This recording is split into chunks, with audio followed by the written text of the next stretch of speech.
Hello, good afternoon. My name is Mohammed Salem, and today I will be presenting our work that is done by me, Mohammed Salem, and my co-authors, Dr. Mohammed Al-Hubaishi and Dr. Mohanad Alayedi.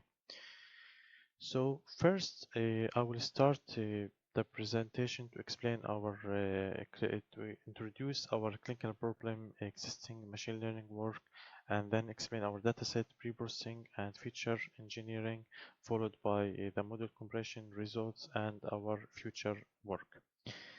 First, I will talk about how diabetes is a major global health issue. Today, there are 537 million adults, and it will be increased to 783 million in 2045.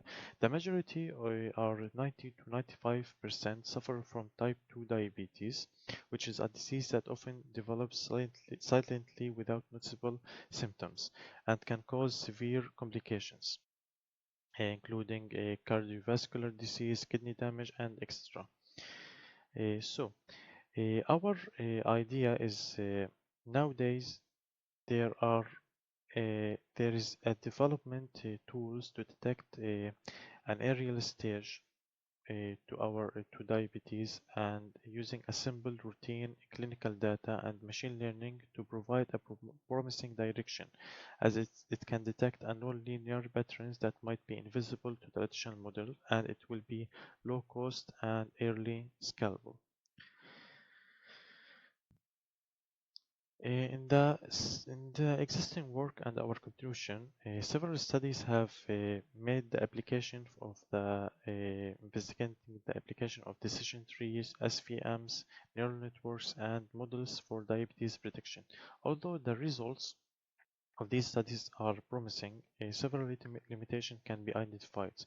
Most studies convert only a few algorithms, so only few studies reported the stability of their results across different train test splits and the lack of transparency in many of these algorithms. In our study, we aim to address these limitations. So at first, we performed an extensive comparison of 11 different algorithms, 24 engineered feature, and across 4 different trains test splits, and expandable fast API app that we will see in the next slides, focusing on feature importance and clinical scores. Overall framework. In this slide, we'll describe our end-to-end pipeline, which is the figure 1 in our paper, which starts with the BIMA Indian dataset, and then it will apply a 5-step pre-processing and feature engineering pipeline that will grow in the feature space from 8 to 32. Next, 11 machine learning models that are trained, and for most models, randomized hyperparameter tuning with the cross validation is run at the maximized performance. Models are evaluated, as we said, on 4 different train test splits, and multiple metrics were used. Then we wrap all this work to a fast API application for doctors, for medical professionals to see. Then, in our data and reprocessing, in our paper, we used a well-known BIMA Indian diabetes dataset, and this data contains 768 observations of women of the BIMA Indian population who are at least 21 years old. For our observation, there are 8 clinical predictor variables: number of pregnancies, glucose, blood pressure, etc. Because there is also a binary label indicating whether the patient has diabetes or not. Also, the classes are imbalanced, with approximately 35 positive and 65 are negative. So some of the variables have a psychology impossible zeros. So we replace the zeros in glucose, blood pressure, and BMI with the class conditional mean. So we respect the distribution of these variables, and zeros like in insulin and skin fold thickness are common, the zeros. So we leave him as it is, and then the model will decide how they should deal with it. Then we winterize 5th and 95% to reduce the impact of extreme outliers and still keep every row. So, for example, models like KNN and CVM will be able to train more reliably and fairly across features. That's why. Next, in our feature engineering overview, this slide will discuss how feature engineering is employed, and it's a main thing in our approach. So we construct 24 features and they belong to 5 groups, which are the metabolic health, cardiovascular skills, pregnancy variables, health scores, and polynomials and logarithms. Then all these features will be set to 32 features. Then in our next slide, health risk score. Now, one of the most engineered features in the pipeline is the health risk score, which combines 5 clinically relevant variables: the glucose, BMI, age, blood pressure, and etc., with weights proportional to the variable's relevant contribution to diabetes risk, especially with this formula over here. In addition to the health risk, the pipeline includes polynomial terms such as square of BMI, glucose, age, and the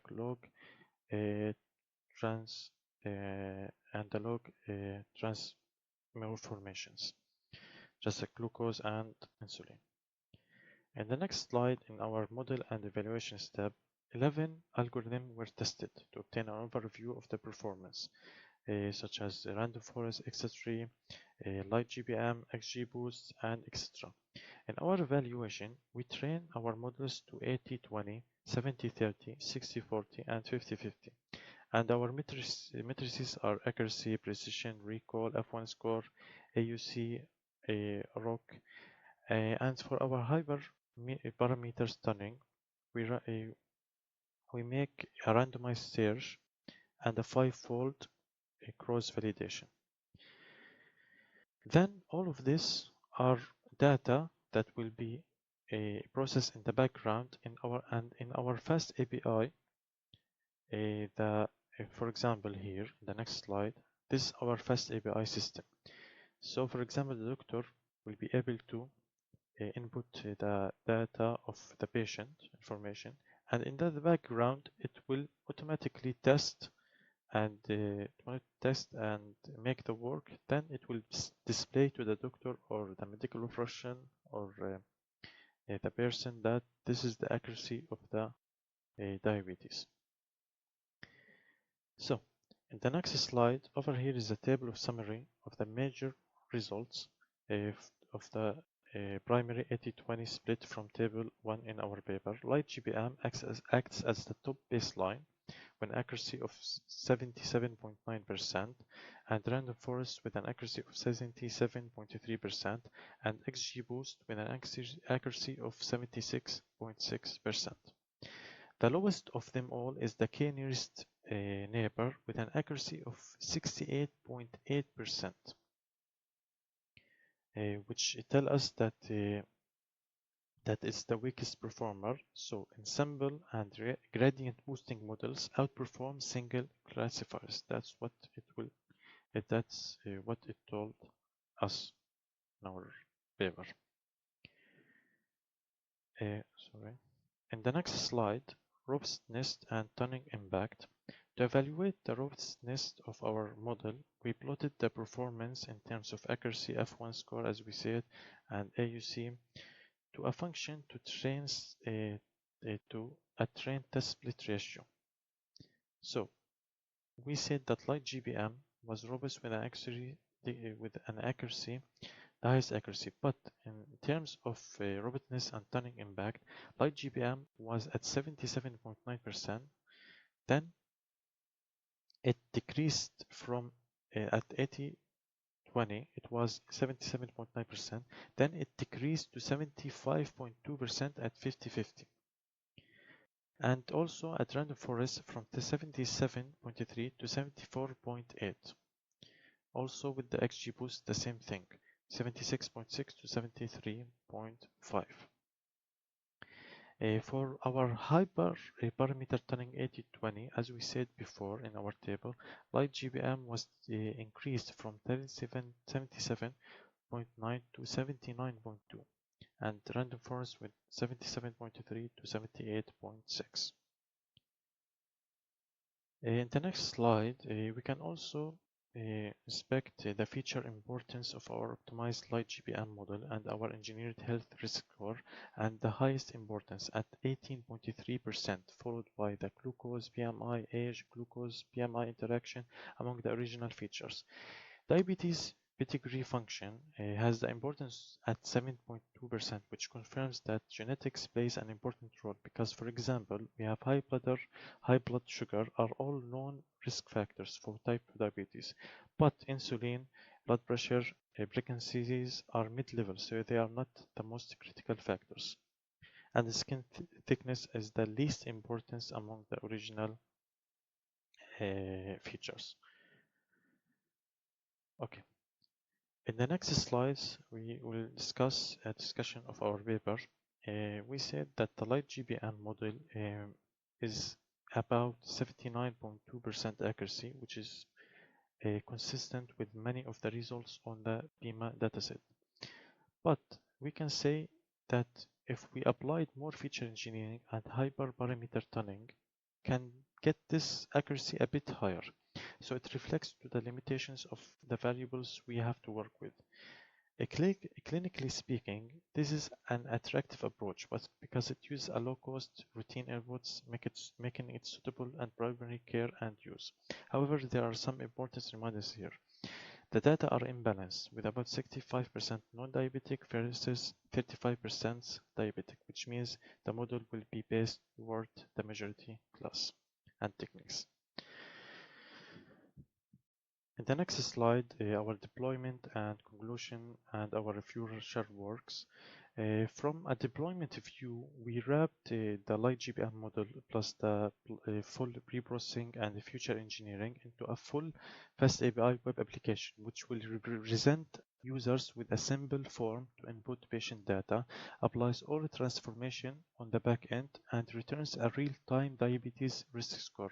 In other words, it's easy to plug into clinical work because the combination of powerful models and a clinically informed feature engineering provides a nice trade-off of accuracy. Also, the health risk score and the importance interaction terms doesn't just improve in performance. Health risk score also tell the doctors how to think about this risk.